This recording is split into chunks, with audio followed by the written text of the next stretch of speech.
Vasudevaya. Om Namo Bhagavate Vasudevaya. Om Namo Bhagavate Vasudevaya. Na Garhayanti Yarteshu Yavishtangri Abhivadanam Chandobhyon Yatra na Brahman Jayo Jayishtasya Karanam Nagarhayanti Yarteshu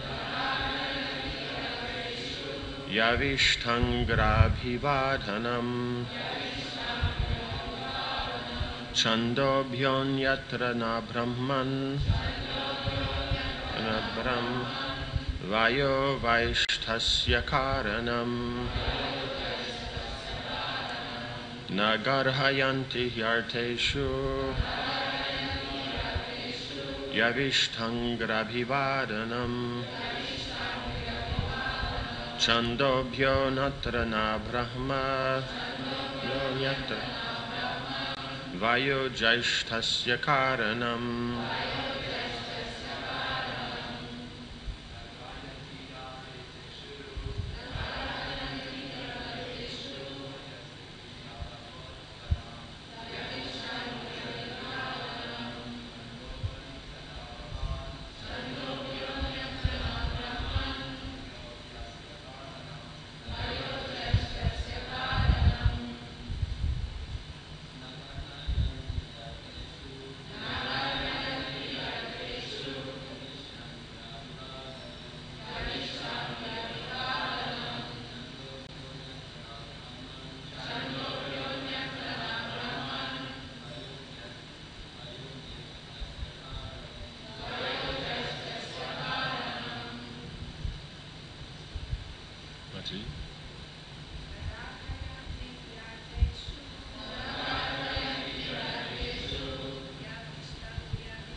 Na, not.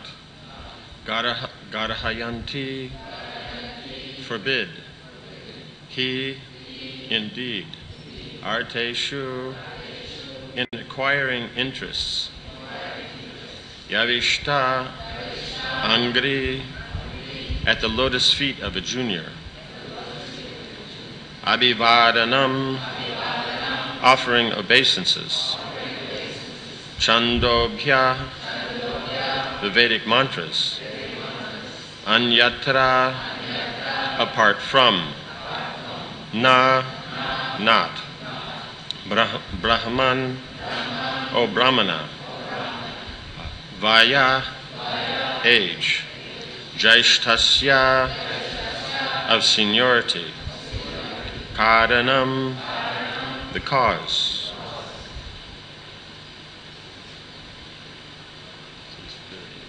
31. Okay, text 31.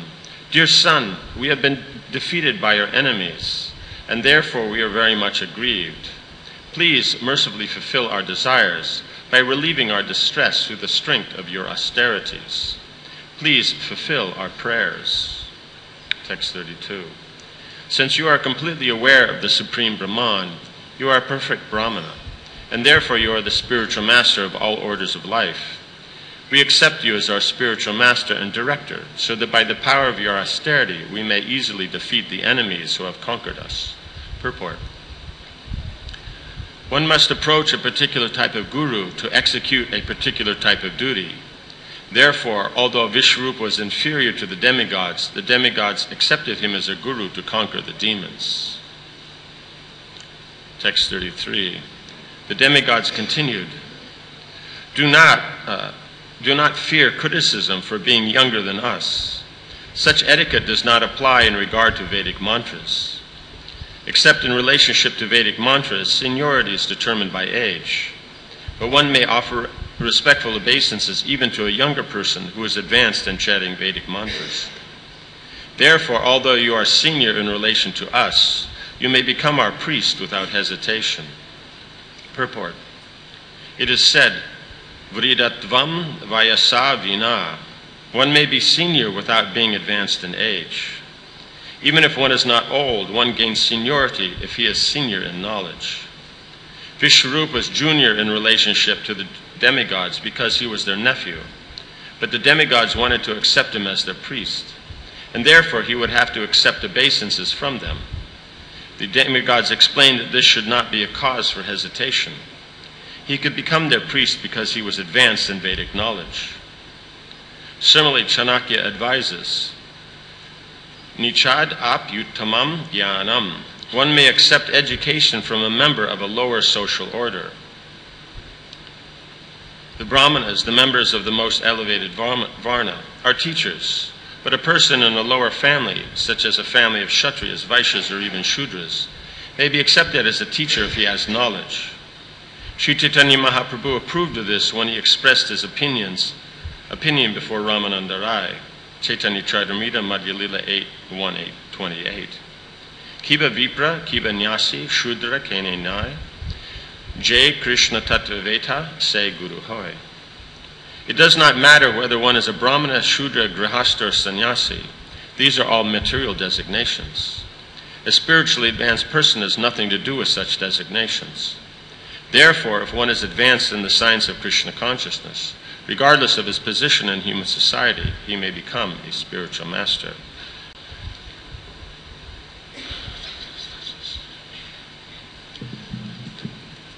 So here in the sixth canto, then we're having to clear major areas of doubt or misgivings. Means up to now we've been dealing, but especially we have to do it because we're going to be introducing the activities of the pure devotees from the seventh canto with Prahlad Maharaj. So just as before, the idea that morality was the cause of bhakti, or the cause of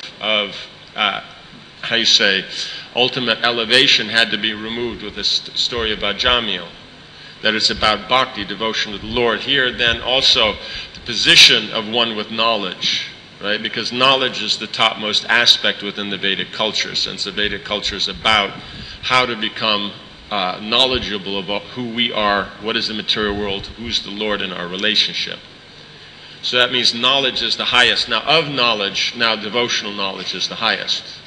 Right? Then naturally the knowledge of Brahman, and then just the proper knowledge of a subject matter. Right? So someone who has knowledge in an area that you don't, then they can teach you. Right? But accordingly it will be in that area. Right? That's always important to know. Is that in that area, then they have that position. So it goes both ways. One is that I will respect them in that position because they know more than me.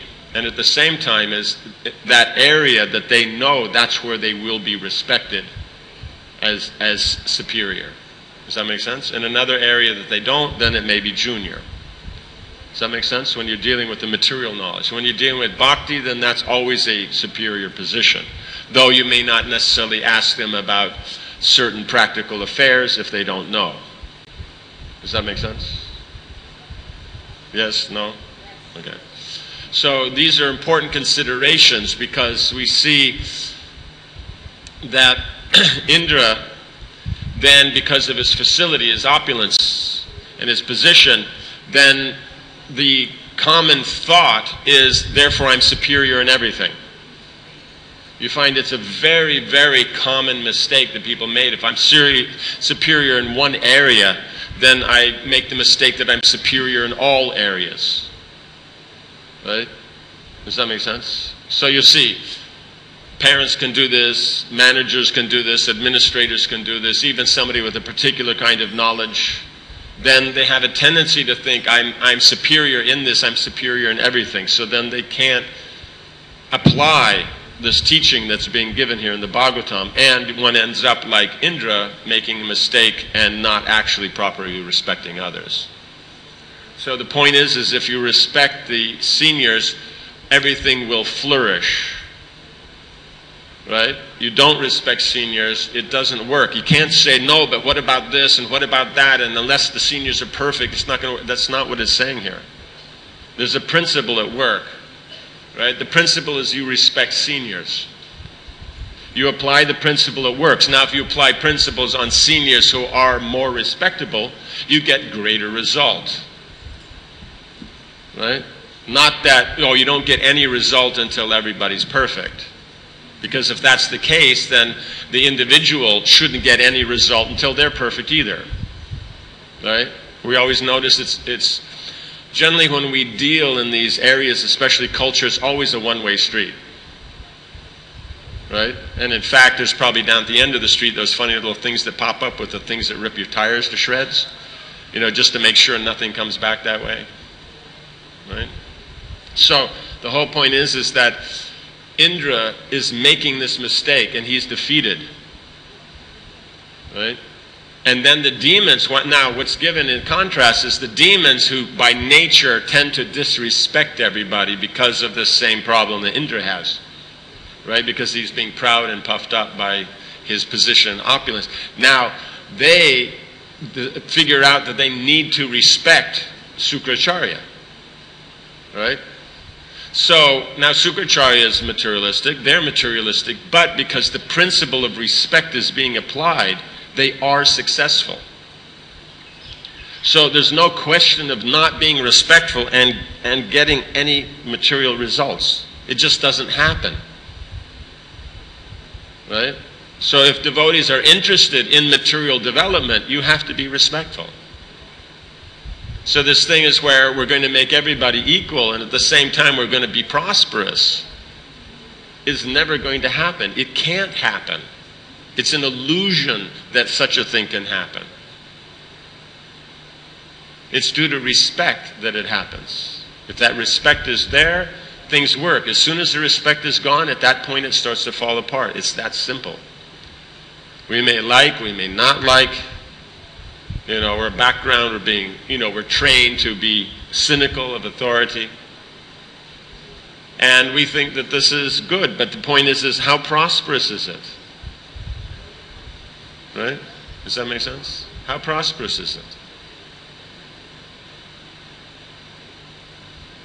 It's not that prosperous.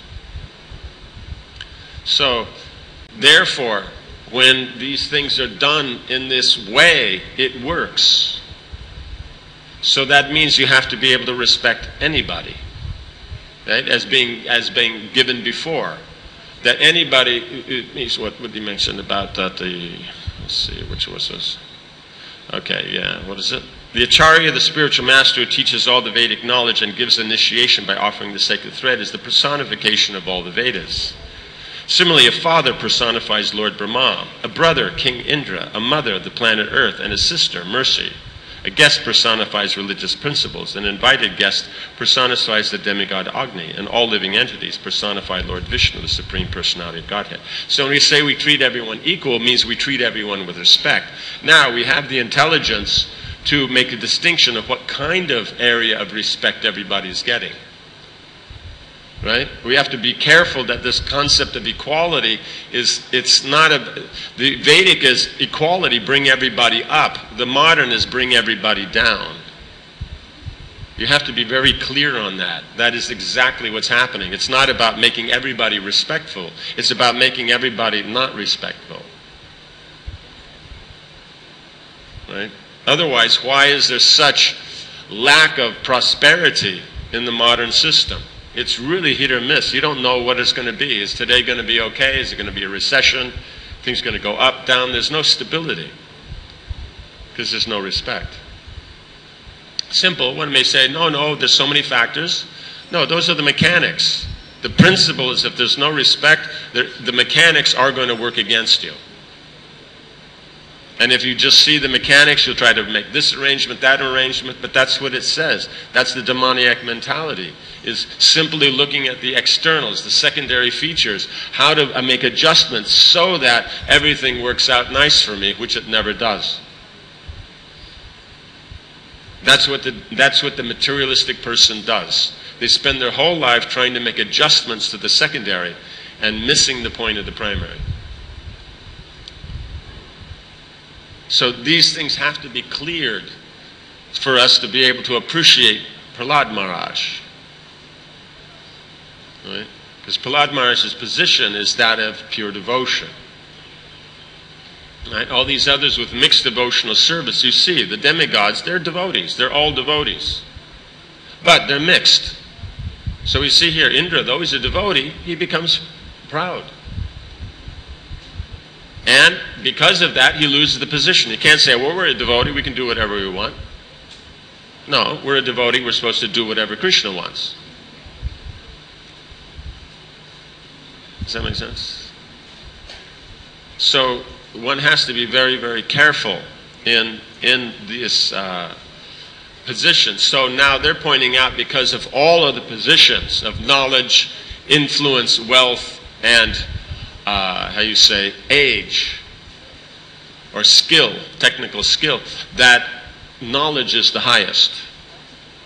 Right? That's the position. Someone who has knowledge is in a senior position. It's the Vedic culture, it's about that. The Brahmins are always in a senior position to everybody else. So that's the top of society. Brahminical is the top of society, not management. That's how everybody else in the world thinks. Non-Vedic, it's always management is the top. It's a disease. Right? Parasuram came specifically as the doctor for this disease. Right? It's just the way it is. It's automatic. If you don't accept the Vedic principle, you will take administration as the top. Because even if you have a university, who sits at the top of the university? Who tells everyone what to do? An administrator. You have a hospital, all the doctors are there. Who tells them what to do? An administrator. Does that make sense? That's how the modern works. That's why it's not very prosperous. It doesn't understand that knowledge is the top. You see vestiges of it in systems that work. They have, some kind of whoever's the leader has a council, has advisors and that, and by taking that, it's there. But when it comes to administration, of course, the head of state is the superior. But when it comes to the position of their relationship with him, they're superior to him. How much that's accepted, that's how well the system will work. Right? And please, nobody try to use that, well, we're devotees, it doesn't matter. That is so hackneyed and so old. Right? We always want to be up to date. That is so 1970-ish. So kind of like become up to date, Up to date means I'm a devotee. Therefore, I've been doing this for so long, I have the intelligence that I can discriminate. Because if I can't discriminate, that means no brains. How do you take no brains as the top of the system? The ability to be able to tell the difference between one thing and another. Can I tell the difference? If I can't tell that that's a camera and that's a mridanga, will I say I'm intelligent? Am I that camera? No. Am I that mridanga? No. So I can't say, I'm not this camera, therefore I can play the camera like a drum and use the drum like a camera. That's just downright foolishness. Right? Does that make sense? That's called illusion. I'm not the body means, I'm a devotee, I'm not the body means, I see everything from the transcendental position, that it's all to be engaged in Krishna's service, but I can tell the difference in the variety of Krishna's energies and how they can be engaged. That's called intelligent. And if you're not at that point, you're less intelligent, I'm sorry to say. Otherwise, you'll end up like Indra.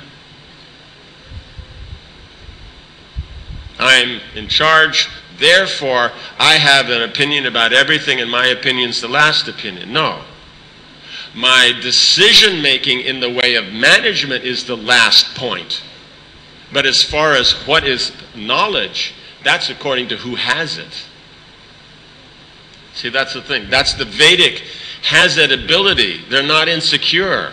I can be taking advice from somebody and still be in the position of authority. I can still get something done.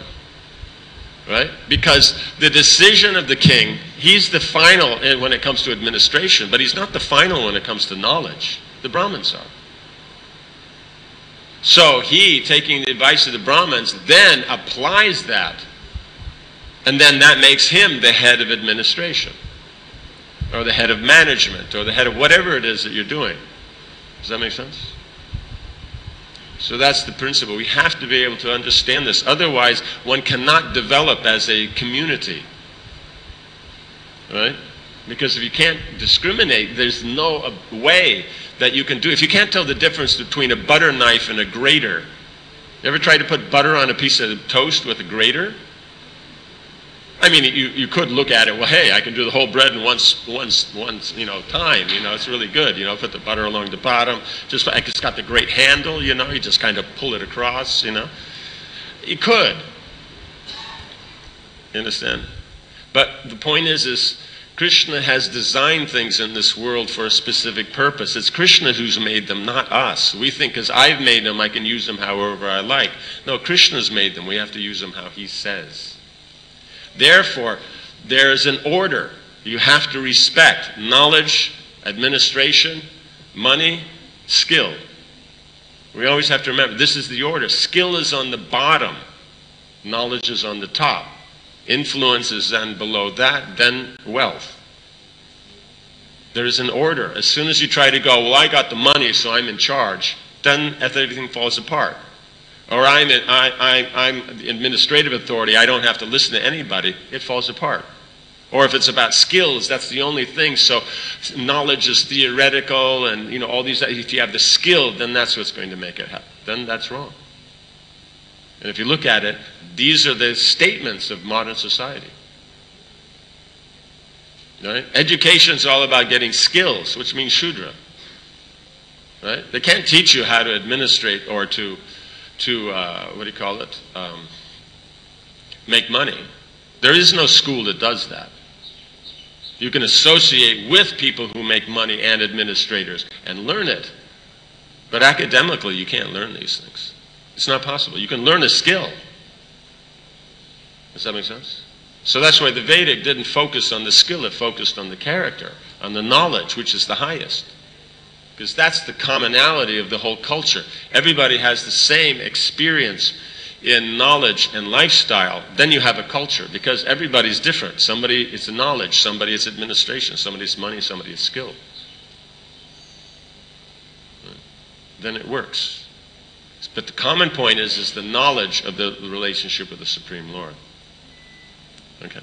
So now, within this, the way of knowledge, then if there's a need, one can take that knowledge from anywhere. Right? Even if they're in a lower position, because it's like that. Let's say you want to learn some music. Okay? Now, it's generally a tendency is most people who are involved in music are Shudras. They're artists. Right? But you don't know music, even though you're in a higher position, still, when it comes to music, they're the guru. They say how it works. Now, you don't ask them things outside that. You don't ask them how to administrate or how to make money. You understand? But when it comes to the music, they're the guru. So that's why Prabhupada says, you pick a guru according to your need. One must approach a particular type of guru to execute a particular type of duty. So that's how it works. It's not this Hollywood style, it's all or nothing. Oh, if he's my guru in music, he's a guru in everything. Or I'm the manager and I'm good at management, so I'm good at everything. Right? Or I make money, that makes me good at everything. Yes. Mike, here, this little mic here. Mike.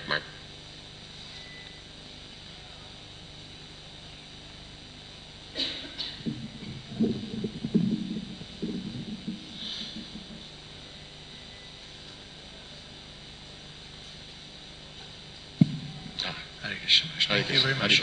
It's a question on how to apply what you said. Yes, good. As you say, somebody, a devotee in ISKCON, he humbly recognizes that, okay, I'm an administrator or a money maker or something else. And I want to follow the brahmanas. Right. And then we find that different brahmanas have different opinions. Right. So so how do I decide which brahmanas to listen? Yes, very good point. So that's then what we bring out. We see that everybody brings about it. Chanakya talks about it. Rupa Goswami talks about it. Manu will talk about it. Is that you find brahmans of similar nature. Right? In other words, you have to have, let's say you're taking, just for an example, an administrator. You have to have brahmans who can give their knowledge within the context of its application within administration. Right? There may be so many brahmins who are great. Let's say that administrator wants to learn something of bhakti, he'll go to someone who can give him some advice there. But if he needs some advice within his service of administration, he has to take advice from those who understand the science of administration and who can say it in a way that works for him. Because he's the one that has to apply it. Because they're only going to advise. They're not in control. That's the thing about the Vedic, is that everything has this balance. The Brahmins are the highest, but they're not in control. The Kshatriyas are junior to the Brahmins, but they're in control. Right? The Vaishyas make all the money. Everything works on the money, but Kshatriyas are in charge of them. Right? Vaishyas make everything happen because of the Shudras, but they're senior, but then the Shudras are the one that it gets done by. So there's always, the Vedic means there's a balance. The modern tends to be that there's no balance. It takes one aspect, which is true, but not the other. You know? Does that make sense?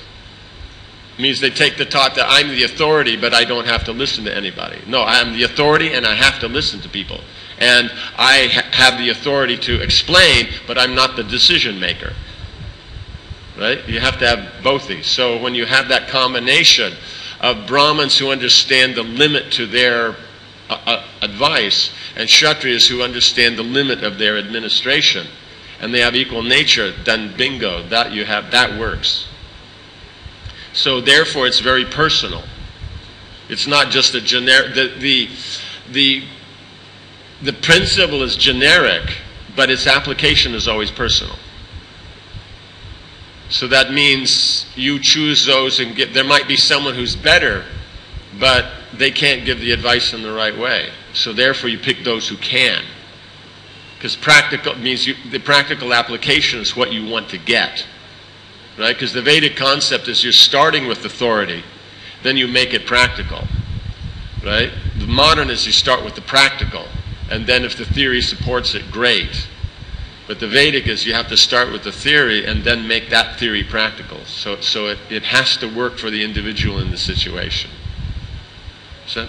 Yeah. Can you elaborate a little more on this point, how the Vedic starts with the theory and then the practice? Yes. And I'm asking especially because in education, in ISKCON, often we see these two approaches. We take something from somebody, a management guru or something.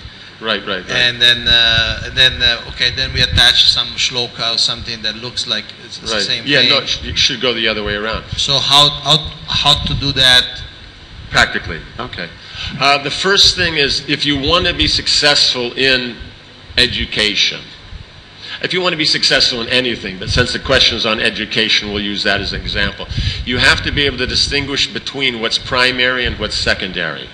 It's probably one of the greatest intellectual lackings in the world. That ability. It means that if you even discuss the point, people look at you like, I just, in England gave a class in Swahili or something. Like that. Or, like that. Or, in China I was speaking in, how you say, pidgin English, or in, it's just like insane. Just the concept. Prabhupada talks about the primary and the second. It means the principle, the detail. The whole point is any activity, if it's not connected with bhakti, which is the principle, it's useless. So now, since I'm going to apply bhakti, I have to express it. So I have to use technique to express it. So that's going to use the various forms and activities that have the ability to express it. Right? Like I want to, let's say, hammer a nail into the wall. So the concept is I'm going to hang something on the wall. Right? I need a hammer and nail to do that. I don't go into the kitchen and start cooking breakfast. Even though if I want to cook, then using the pots and pans do very nice. They express that, but they don't express construction. Right? Not at least in that form. Does that make sense? So the ability to tell what is the principle you're working with. Just like, let's say, in business, the whole point is to make profit. That's the principle. You can do whatever technique you want, quote from anywhere, stand in your head, do a dance on your table. It doesn't matter. If it doesn't make money, it's not worthwhile. Right? If it doesn't make profit, it was a waste of time. So in the same way, if administration doesn't generate a peaceful, secure environment for those underneath the administrator, it's a waste of time. And if knowledge doesn't give you an understanding of who you are, who God is, and what the material world is, it's a waste of time. Right? So, therefore, you start with the Shastra.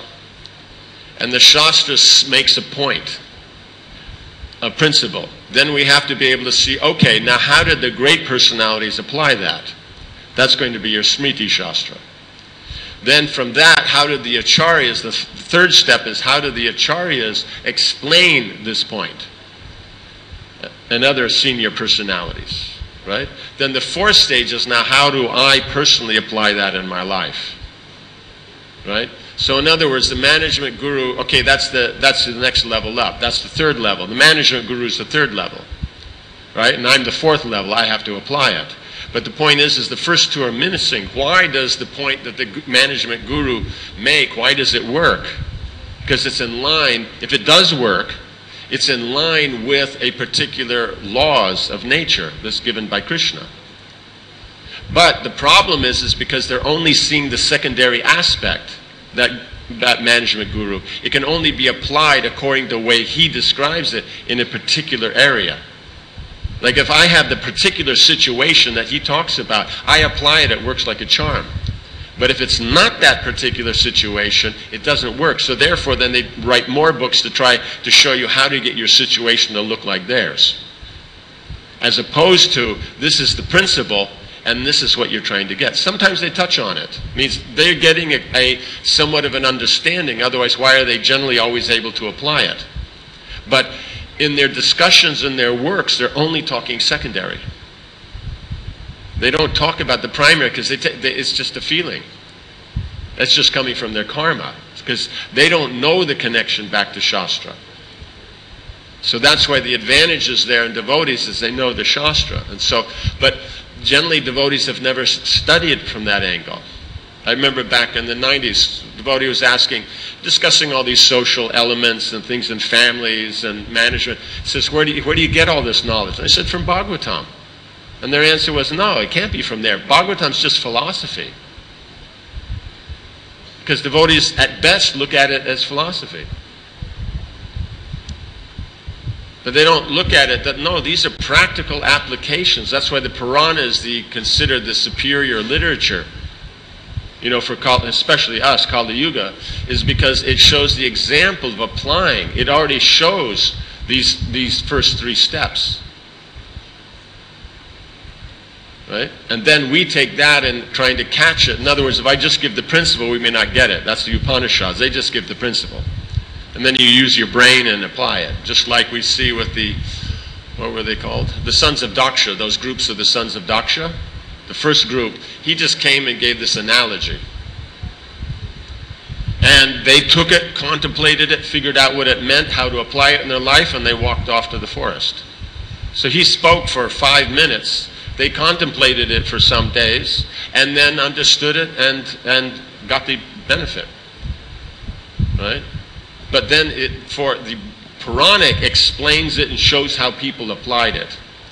That's why it's the superior position. So when it comes to our life, the Bhagavatam is showing how to apply pure devotional service into our life.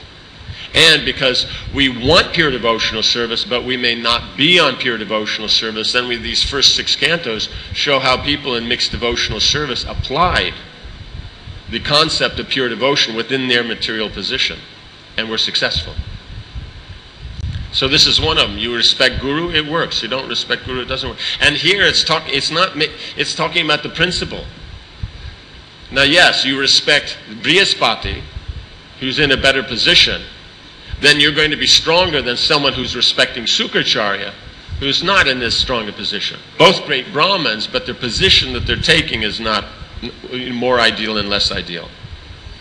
Right? But when the demigods stop respecting the Guru, then they fall from grace. And the demons, then they rise up because they are respecting Guru. So you can't say, well, only if the Guru is perfect it'll work. No.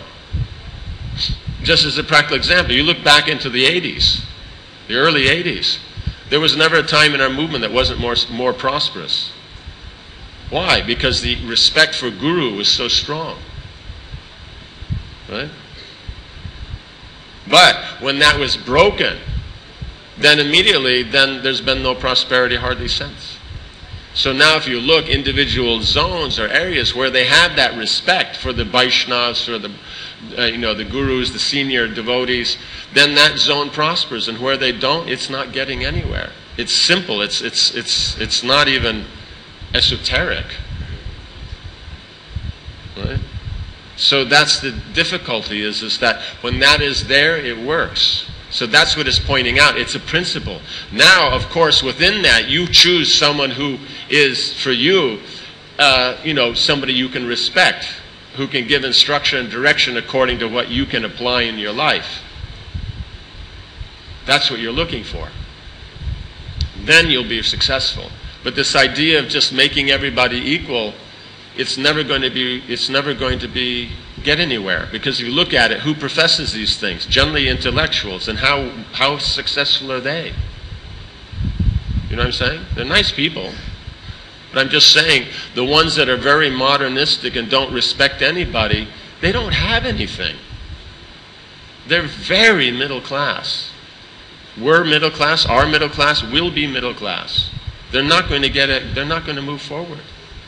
And those who even externally respect the system, right? The person comes into, let's say, into the business or administrative position. They may not like anybody there. They may all think that they're ratbagged, but they deal respectfully and do what they're supposed to do. They move up. It's direct science, but the problem is because of our independent nature, we don't want to accept it. That's why this thing of principle and detail is so ununderstandable, is because we don't want to understand it, because then I have to actually, in my life, find out what is actually essential and then adjust it to that rather than whimsically do what I like. So the difference is that if you accept authority and work according to authority, or I act whimsically according to my own like. And the popular thing now is whimsical. So that's why you see there's a lack of prosperity. Right? We talk community, we talk money, we talk this, that, it's not there. Why? Because there's whimsy. Because you talk to anybody who is successful in the world, and you have to kind of take a bit of a conservative angle, because you have to follow rules. You have to adjust your lifestyle with the rules. It means, like, if I want to be successful in business, I have to adjust my life with the rules of business. I can't deal with it whimsically. Administration, I have to adjust my life with it. Right? But the modern thing is, no, I just add it. It's flavors. It's flavors. I add in a little bit of knowledge, a little bit of this, and I quote from, the Egyptians said this, or in Mongolia they have this saying, and it's a very nice, it's very pleasant and eclectic. But the difficulty is that if there's no acceptance of authority, it won't get you off that just pleasant conversations. So that's the whole thing. So the Mongolians, they took that point, applied it according to authority, and they had an empire that stretched from, the Pacific Ocean all the way over to the Black Sea. because he actually applied it. The Egyptians were, because they applied it. So those who applied it with authority, they're successful. But if we just add it as a sprinkling to our own life, it makes life interesting, great conversation, more intellectual, but as far as actually being successful, that's a whole different topic. Does that make sense? And the difference is primary, secondary. Is that okay? Yeah? Thank you. Okay, thank you. Okay, yes, over here. Can someone take the mic that side? In the back here. In the very back.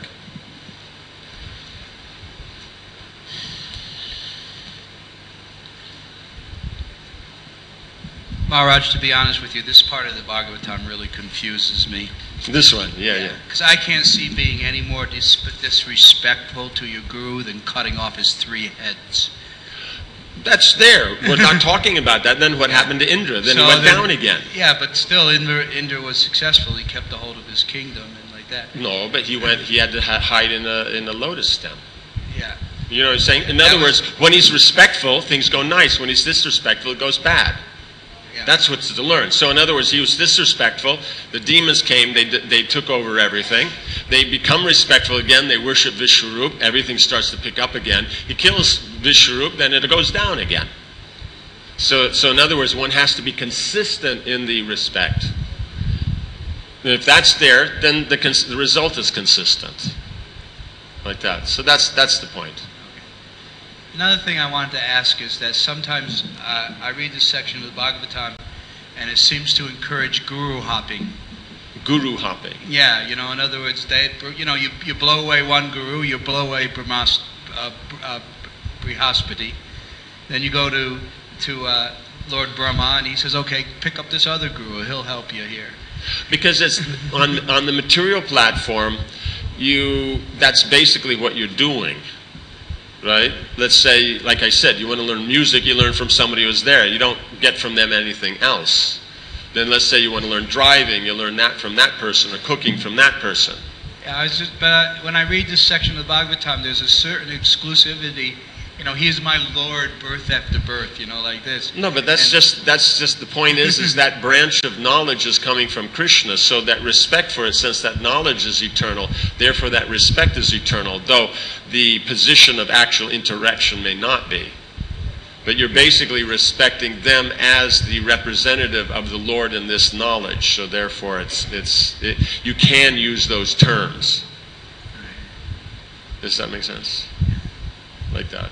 So it's there. But these things are temporary. It's not recommended that on the spiritual side that there's hopping, right? Diksha Guru, it's a fixed thing.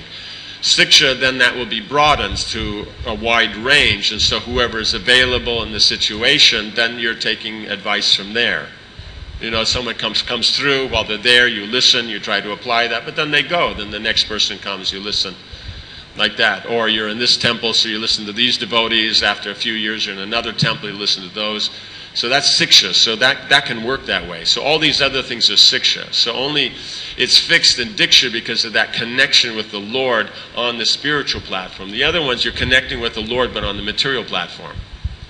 Right? You're learning cooking. The science of cooking is a material science that you're learning and connecting to the Lord. So is Brihaspati the demigod's Shiksha Guru, or he's their Diksha Guru? He's specifically Siksha Guru.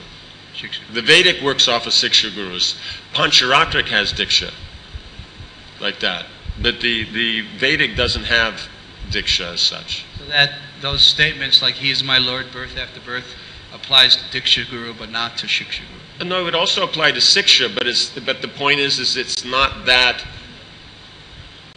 there's necessarily, it means just like this. Let's say you're applying it he's doing the yajna for the specific desire, right? Because you have those things that are eternal, those that are occasional, and those that are for a particular desire, right? So the eternal, meaning that it's connected to the Lord in your relationship, that's the one that's going to continue birth after birth. The other ones is, even though the knowledge will continue birth after birth, the particular relationship with that person won't. I'm saying you have a Diksha Guru in this life, in the spiritual world you have the same person. But let's say you learned, say, management from somebody. It's not that they're going to be your management guru next life, right? They might, but there's no necessity that they will be. Does that make sense? So it's there.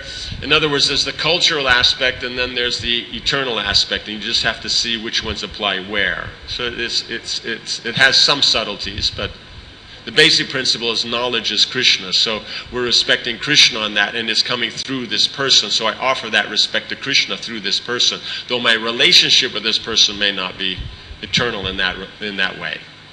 Does that make sense? So that's how you can, as a devotee, balance it. Does that make sense? Yeah, I'm just amazed that Indra's still standing after cutting off the heads of Vishnu. Because it's his position. It also shows that when somebody has a position that they do have the qualification for, then it's a matter of if they have the wrong mentality, you just have to get the mentality back. It's not a matter of removing them from they've proven that you can't do it. No. Because otherwise, then that you end up with, after time, where the manager is going to be. You're going to get rid of everybody. You know, it's like every, I don't know what it is, 6 months, 9 months or something, they're throwing out a prime minister in Japan or something because they caught him off with some girl or something. You know, after a while, there's going to be no one left, right? Okay. You know, so the point is he let's say the prime minister, is he a good prime minister? If he is, he does his duties nice, then the problem is he has to stay away from these girls. Now, if he can do that, then he continues in the position. If he doesn't, he'd rather go live with those girls than, hey, we'll get a new prime minister. But it's not that because he was, therefore we have to get rid of him. Right? Does that make sense? That would be intelligent because there is a skill there that not everybody has. Okay, so he only cut off the heads of his gurus once, so we'll let it pass? Here, because it's, yes. But the point is he's gotten this reaction. So do we get one chance to cut off the head of our guru? Well, yeah, I wouldn't do a Jayatirtha in this one, but you know, is because he's supporting the demons, and he's supposed to be doing this for the demigods. So the demigods are doing it, but he's offering oblations to the demons, so he's making them powerful at the same time. But Brahma warned him of that. If you can tolerate this, then you hire him. So he hired him and then couldn't tolerate, so therefore he got the reaction, because killing a Brahmin no matter what is not good. He got the reaction, but now once he's freed from that reaction, then he can do that duty again, as long as he's got some time left. He's only got his 100 years, so if his time's up, then he's out. Right? Okay. These things, because it is kind of confusing. Yeah, no, it is. It is. Yeah. No, that's why then the stories are there, the explanations are, that's what we mean, is the Shastra's there, then the Acharyas explain them. And then we have to try to apply, how does that apply into my situation? Like that. Yeah. I guess last, you had something? It has to be quick, we only have a couple of minutes. It's a very quick question. Thank you, Maharaj. So you said like in the 80s that there was more... You said that in the 80s we had like more, we was more prosperous as ISKCON, and we had more respect for the gurus. So my question is, because you know some gurus, you know, me personally, it takes me some time to you know, I respect like the position of a sannyasi, you know, but to respect somebody as a bona fide guru takes me some time, because also Srila Prabhupada said that ISKCON is meant to create individual thoughtful men. So some gurus they left ISKCON, some they was not. That's another thing. But if the point is while they're functioning in ISKCON, and you offer that respect, you prosper. It's not saying they'll prosper; you'll prosper. Okay. So even if the guru isn't ideal, still you're following the process. You get the benefit. Right. They're not following the process. They don't get the benefit. You understand? I understand. Just my point was... So what I'm saying is, when the general mass of devotees has a skeptical look towards senior devotees, yes. It affects them. It doesn't affect the senior devotees. Right. So that's the thing. So there's a skepticism about authority, and if there's authority is broken at the top, it's broken all the way down.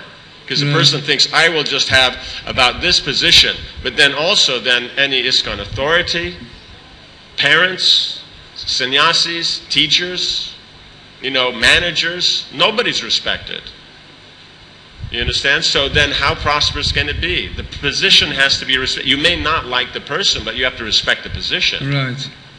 I completely agree. Thank you very much. And the only thing, when I came first to ISKCON, I was warned by many devotees, watch out, not all gurus are pure devotees, don't... Point is you look for what is the best you can do, because our system being what it is, it's designed for Kali Yuga. You have a founder acharya, the teachings of the founder acharya are there, and you find people that can explain that knowledge to you nicely, that you can use it. You'll be successful. It doesn't matter what level of devotee they are, as long as they can do that for you. And you look for someone who is the highest level of that, because they'll give better explanations. Yes. But this idea, unless they're the pure unalloyed Nitya Siddha, dropped out of the spiritual sky kind of thing, that means you don't know what a founder acharya is. The founder acharya is so powerful, his instructions work even if explained by someone else. Because there's a good guarantee that there's very few people in our movement that were made devotees by Srila Prabhupada himself. There's a good chance that most of the devotees were possibly made devotees by uninitiated devotees themselves.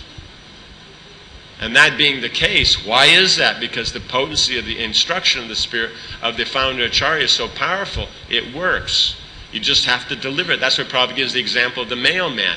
He doesn't put anything in the package, he doesn't take anything out, he gives it as it is. So if you can be a good mail, you look for a guru or senior Vaishnavas who are good mailmen. They can give you what Srila Prabhupada gives. That will be successful. All this stuff, well, they have to be this, they have to be that. If you want to say that, then yes, what is the qualification of the disciple also? And there's a good chance that most of us, if we read the list of there's like 20, 30 qualifications to be a disciple. And, I mean, probably most devotees would find it hard that they match that. You know what I'm saying? So the whole point is we're looking at who can deliver the instruction. That's the primary aspect. Now, who amongst those who can deliver it can follow it the best themselves and apply it in their life the best themselves and give it the best example, I should choose them. But the main point is I'm looking for someone who can deliver that instruction. You understand? I understand, thank you. Okay, so we'll end here. Chaho. Grantaraj Srimad Bhagavatam ki, Srila Prabhupada ki, Samaveta Bhakti Vrinda ki, Jainatai Gaura Premanandi.